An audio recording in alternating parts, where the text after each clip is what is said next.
Oh, look. There's a squirrel. Let's chase it.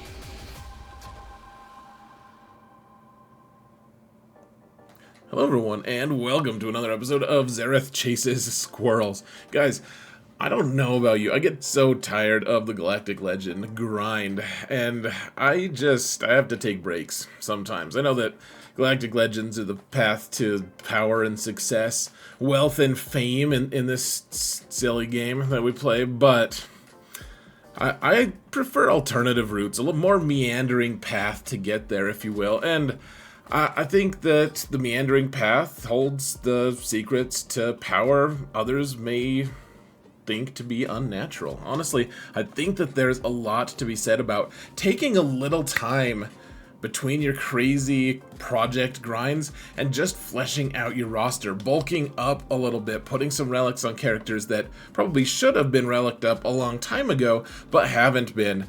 And so I think that's what we're going to talk about today, folks. Right after I say thanks to my patrons. You guys are awesome. Thank you so much for all your support. You guys are truly amazing, and you're rock stars, and I love you.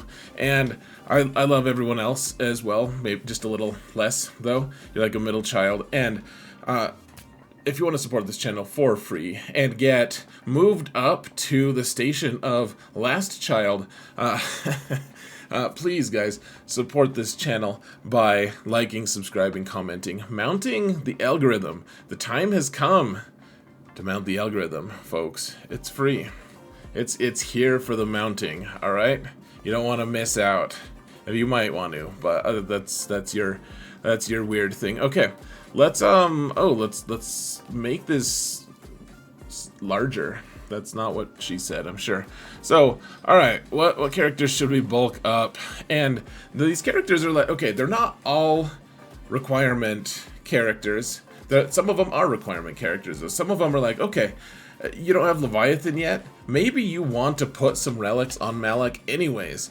So there's a few characters, quite a few of these probably, that are requirement characters, but this is intended to be in between your Galactic Legend grinds, but things that are not going to derail you and hurt you in really big ways. And so one of them, and this is in no particular order, but the loincloth boy himself, Malik, is one of those characters that you'll eventually need him at Relic 9 for Leviathan. And the thing is, what I realized once everyone got Malik to Relic 9 was that my life was significantly worse, because I didn't like having to deal with Relic 9 Malik. Remember, tanks get a huge boost when you get them to Relic 9. I'm not saying you have to get him to 9 right now, but maybe move him up from that level, like that Relic 3 that you think is good enough. Because look at how much health and protection he gets over the course of 9 relic levels, guys.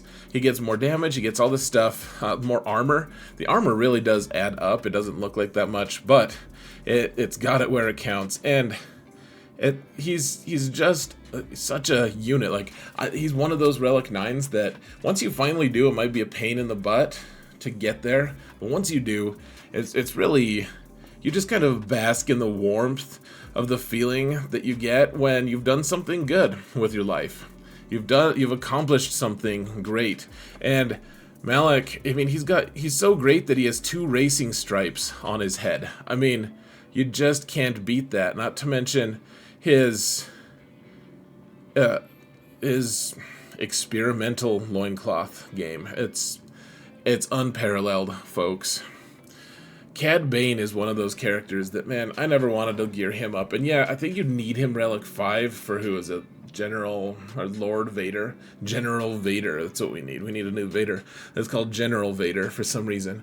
But Cad Bane is one of those characters, I don't use him anywhere other than in fleets, but this is me telling you to go get your fleet a little bit better if you can. Xanadu Blood does a lot of damage at Relic 5, man, if you just put 2 more relic levels on Xanadu Blood, you do a lot more damage.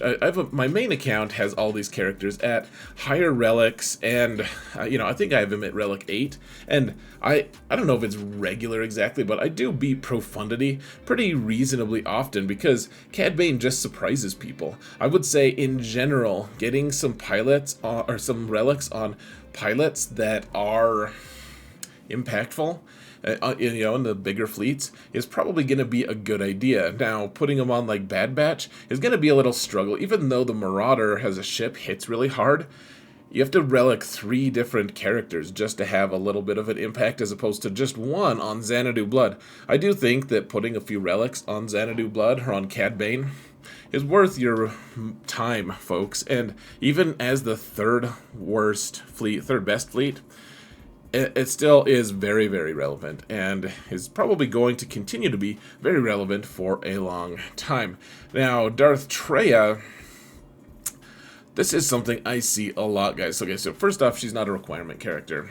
So you're gonna gear her up, and then you'll be like, great, what can I do? What can I kill with her now? And I'm like, well, just go play with her in Grand Arena, I guess, and that's it. But here's the thing, guys. I realized that, oh, man, I just see this a lot. I see a lot of people saying, she's good enough at gear 12. She's good enough at gear 12. And I'm going to make a video, actually. When I was looking through this list, I discovered at least 10 characters you can just kind of leave at gear 12 and be fine, or even lower than that, frankly, guys. So I'll make a video on that. But for now, Treya's not on that list. She is the opposite of that list. You think that you're happy with how she's doing at gear 12, but what you realize, once you get her to Relic 5 or thereabouts, even Relic 3, you'll realize that every time you played Gear 12 Treya, you were clenching kind of just in the back of your mind, just subconsciously. You were like, man, I'll be fine. You've been lying to yourself and thinking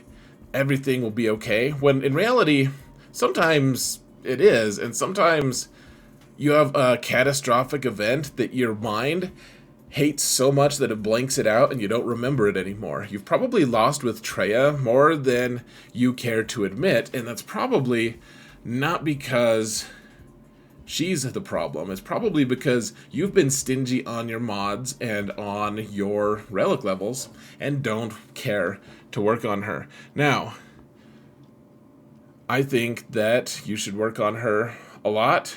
I also think you should work on Nihilus.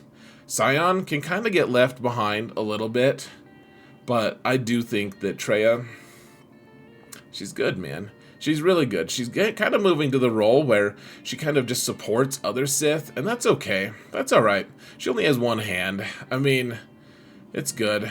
She can still shake people's hands and flip people off, so she's fine, and also like chop 3 people's faces off at a time. So she's good. You don't need to pity her. You just need to put some frickin' relics on her, guys. Now, Savage is a character that, man, it's talking about a tricky topic. You can see I have relic 5 on him. I think he should probably get more. I do think also though.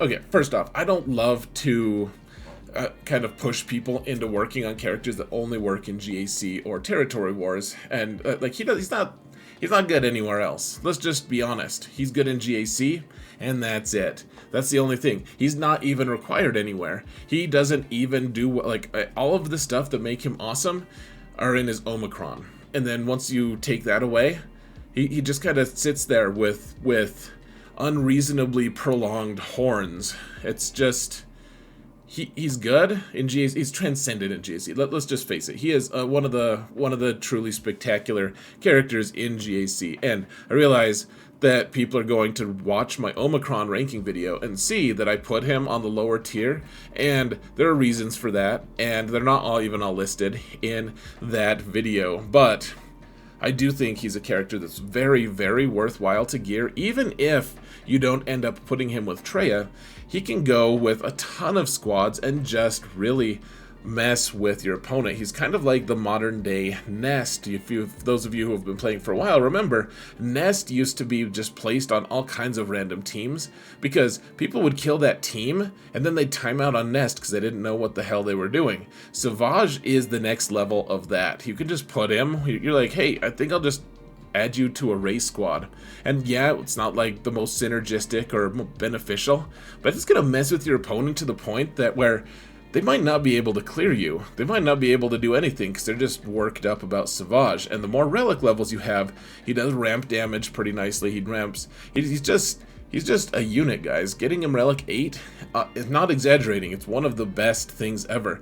Relic 5 it's a tough thing, guys. This is something that I'm going to be working on. We're looking at characters from my middle account, my 10 point whatever million, the one that's close to free to play but not quite. It's a low spending account. I would love to get him more relic levels. Very, very worthwhile. Fennec Shand is one of those characters. Yes, eventually you're going to get her to Relic 7 because she's acquired for Jabba. And that's wonderful. I think 7 is probably an okay place to leave her. I mean, she's one of those characters that when you need her to hit hard, and she does hit hard, and she hits people right in the nuts. If you look at her animation, she's very good. She kicks them 5 times. She will do it. She will do it 5 times. And she does the armor shred. She's like, you know what? This just really isn't hitting you exactly in the goods where it should be. I'm gonna armor shred you a couple times to make sure that the next punches, the next kicks are right on target. So she hits really hard. Man, it's just a really nice thing to be able to hit hard. I think the bigger impact, though, honestly, guys, she hits hard, and she'll hit hard even hard enough at like Relic 3 or something. The biggest impact, though, guys, is getting her more resilient, because the things she's tackling are usually things that will rip her face off if you let them, and Relic 3 is just not enough to keep her alive a lot of times. How many times have you almost killed whatever you're targeting, only to just get blowed up a little bit early, and you're like, well, she was the only thing that was on my offense, and that's it, so I guess we're done.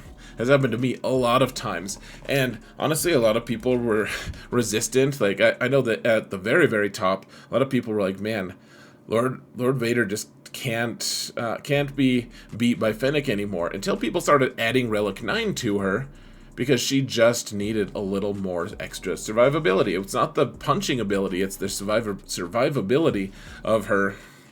Go figure. So I think putting extra relics on her and early relics on her are great. She's going to counter Lord Vader for you on an early account basis, and on a later account basis, she's just a very strong character for cleanups, for off-meta counters, etc. Alright, there's Malik again, Racing Stripe, boy. But what we want to talk about here is Mr. Swallow Ben himself. Now, he's one of those characters that a lot of people, I see this a lot, people will be like, yeah, I have Rey, and I have Ben. Wonderful. That's cool. Okay, Ben, here's one Omicron, Force Dyad. Good. That's his best one, for sure. No question. At least if you have Rey. And then they'll just leave him. They'll be like, yeah, that's good enough. That's good enough. And I get it. The thing is, the Rey herself is one of those characters that if you mod her well, you're going to get way more out of her than if you just mod her okay. And similarly, her team is going to be significantly better. Not just kind of better, but significantly better if you put more relics on them, and if you put some Omicrons on them, because things like, okay, Force Dyad, it's annoying to deal with, right? You can work around it, though. If people who know what they're doing fight it, they know they can deal with it. The thing is, if you do Obscured, the next one, damage your healing immunity for 4 turns, which can't be dispelled. It is so brutal, man. It is ridiculous. And honestly, the one after that is arguably even more ridiculous. The Redeemed one, where he ignores protection. I know that people don't think that that's great, but man, the number of times I've used it to just one-shot characters on offense. And the thing is, he has a crazy amount of damage. He does all special damage, and when you look at his stats, and then his damage modifiers on top of that, and what he does, like, his special offense is truly an incredible thing to behold, guys. He does more damage hitting than almost any other character. He does it in AoEs, he dispels things. I don't know if he does it is this an AoE? No, it just armor shreds people, but I think it dispels things as an AoE. Oh, it's a true damage to get to all enemies. Alright, so You want more relics on him. You want more Omicrons. Honestly, guys, I initially thought you only needed one Omicron. Honestly, I kind of thought that. I still applied all 3 for my main account. You can see I have an Omicron shortage on this account because I don't spend money. I don't buy Omicrons for myself. But I did apply all 3 because he's just so crazy. I have him at relic 6. We're gonna get him to 7 or 8. Honestly, I think 8's a good place to stop, though. 9, he gets rewarded more than most characters. He gets more offense loaded on him from 8 to 9 than most. He's probably worth it. I don't know. 8's probably a good place. I know that a lot of people won't go that high, and I don't even know if I'll go that high on this account, but he is a wonderful, wonderful target to get a little bit higher levels, guys. Iden Versio, I mean, I've been singing her praises a lot lately. She's just too good. Lately, she's like... I feel like she's the most relevant character in the game right now. She's the most sought after, should be the most sought after character, because not only is she good on offense and defense, she does some cool stuff there, for sure, on the ground and stuff. Here's the thing, she's wonderful in the raid right now. She's amazing. She's magic. You can see I have a relic 8 on her, but she's also good at, she's good in her ship. Her ship is one of the best ships in the game as well. It doesn't... Like, it dodges like crazy all the time. It does a ton of damage all the time. It counters the best fleet in the game right now, and you need it to have a lot of hit points and resilience, and then you want it to hit really hard. You just want it to do all the things. You want it to have cake and eat it too, even though it's a ship, and cake is probably not the best for it. If we're honest, it's the best for us, but not for cake. It's not good for the cake either, I guess. Anyways, this is going far afield. What I'm trying to say is Iden is just really strong. Not to mention, she's part of the way you kill a lot of Lord Vader squads with troopers. She can cleanse her team. She does all sorts of stupid things. She's really serious looking right now. And that probably means we need to skip to the next one. Mace Windu. He's the guy, man, he's the one that you don't want to stop gearing. I mean, it's just a tough thing to do, guys. Mace Windu, especially, he used to be so bad. He used to be awful. You can get him to gear 10 for like nothing, almost. You can get him to gear 12 pretty easily. Older character. Ship isn't that good, though it got a rework, and it's probably going to be relevant pretty soon. Hopefully we get some new stuff. But, man, he does everything now. He destroys all kinds of things, and the thing that's holding him back is his relic level, folks. He has a really fun Omicron as well, guys. Look at how many Omicrons I don't have on this account right now. But his Omicron is super fun. Shatter Point for everyone. Not to mention with Kelleran Beck and his new Territory War Omicron, which I just tested on my main account like a couple days ago at this point. It's really fun, guys. Really, really fun. The thing is, he doesn't have a really high health and protection base. I've modded mostly for health. I think... yeah, so my main account has him at 9, and I have not regretted that, because he's a tank. He's going to get all that stuff. The thing is, he's more than just a tank. He doesn't just sit there and take it. He ability blocks on basic. He dispels with this ability. He calls people to assist, and if they're all Galactic Republic, he swaps turn meter with them. He does the really cool Shatterpoint stuff. He does all kinds of really good stuff. But if Malgus jumps in and just one-shots him like a punk, like sometimes happens, you can't use any of that. He's just dead. He's out the window. And that's it. That's over. Game over, man. Game over. So get your Mace more relics, guys. He should be on your priority list. Honestly, one of the highest utility characters in the game right now. Tons of squads. Tons of places to be. Up-and-coming fleet. Maybe. Let's see. Let's find out about that. Dr. Aphra... let's just be quick about this. She facilitates her team destroying people. That's great. She does a lot of cool stuff. She needs to survive to be able to do that. Relic 5 is usually not enough. You want more relics for her. Go put more relics on her. Why haven't I? Because go do it yourself and get off my back, folks. Plo Koon needs mods, folks. He does need mods.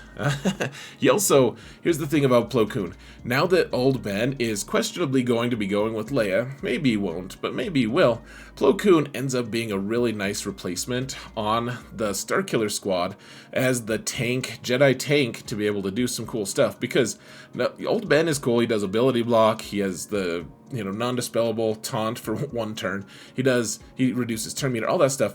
Plo Koon gives everyone 25% turn meter. Sometimes it takes a while for him to cycle through his turns sometimes, but he does it 1 time at least, and he dispels on basic. Amazing stuff. Not to mention his ship is amazing against a wide variety of meta fleets, with the Negotiator and now with the Marauder being able to be the 3rd ship. All you have to do is get Plo Koon as the starting ship in the Negotiator fleet, and then you don't start a tank, you just go with him and the Marauder and Anakin, and then Plo Koon, because for some reason his ship is so mind-numbingly fast, he goes first, assigns the taunt to Marauder, and then Marauder doesn't die because there's all the Bad Batch guys in there, and you know that only one of those guys is allowed to die. So the ship isn't going to explode, probably, because there's 3 of them in there, and you're just good to go, man. He's, like, you're able to counter the triple Executor pretty well. Triple Attacker Executor, I should say. But you need him Relic 7 to do that, for the most part. I mean, you could probably get away with it at lower-ish Relic levels. You have to check to see, guys. Get your mods to 6E. Make sure you're fast enough to go before your opponent's Triple Attacker team. But, he's good, man. Relic 3, great enough for Star Killer, I guess. But then, keep boosting it, guys. Get it to 7. I have it at 8 because I face people, on my main account, I face people with Relic 9, IG88, just to prevent me from being able to beat them with a Relic 7 Plo. They forced me into putting Relic 8 on him. I have not regretted it, guys. He is high utility. Alright, last couple. Whoa, it's jump cut to Malikos. Malikos just kills people, and the more Relic levels you put on him, the harder he kills people.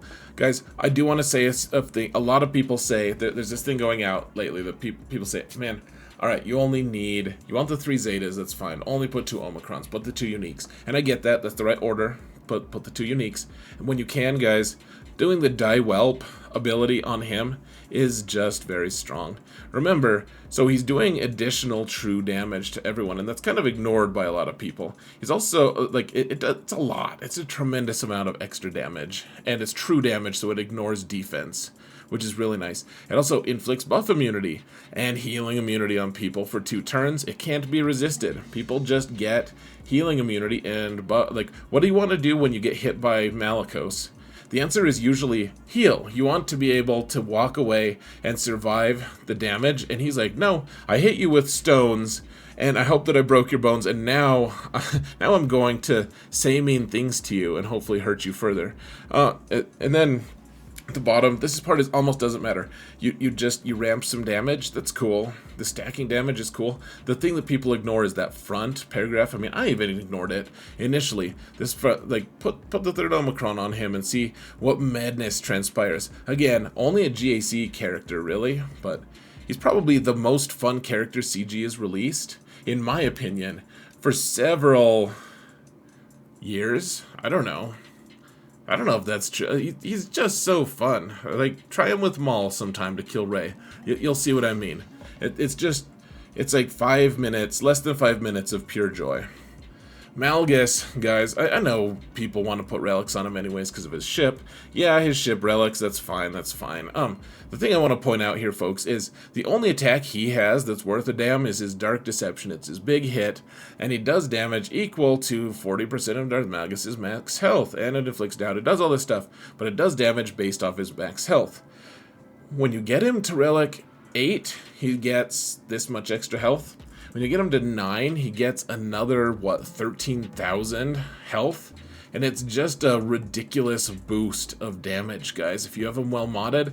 And then if you put a Datacron with a bunch of health, he just one-shots people's Mace Windu. The people who have been neglecting their Relic 5 Mace Windu find themselves Windu-less, and it's a wonderful feeling.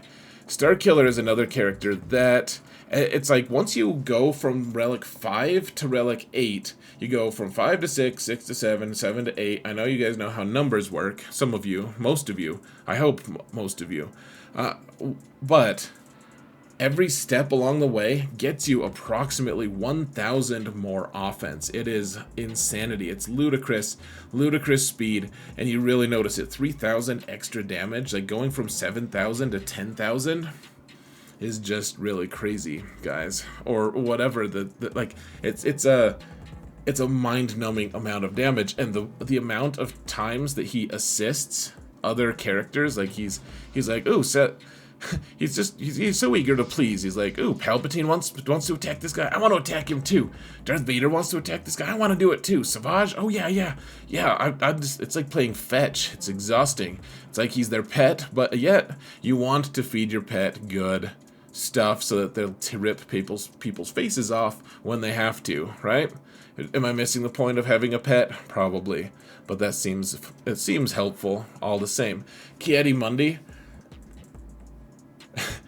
Man, I just wish they had a skin we could buy of him wearing a Jedi hood. It is the most hilarious thing you'll see in Star Wars.